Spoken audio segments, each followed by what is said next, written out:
Ma'lumki, mamlakatimizda 21-27 aprel kunlari O'zbekiston kitobxonlar yurti shiori ostida 5-kitobxonlik haftaligi bo'lib o'tdi.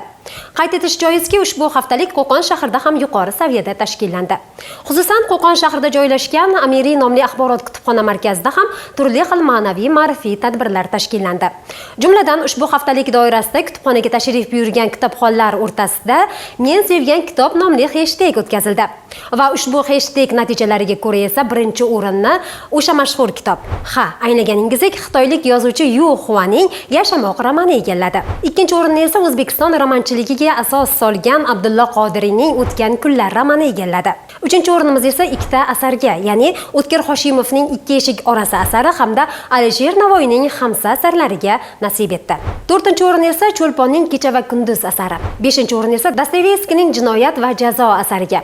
Oltinchi o'rin Pirimqul Qodirovning Yulduzli tunlar asariga. 7-o'rin esa Said Ahmadning Ufq asariga. 8-o'rin o'sha mashhur asar, hammamiz bolaligimizda sevib o'qigan asarimiz, ya'ni Xudoyberdi To'xtaboyevning Sariq devni minib asariga nasib etdi.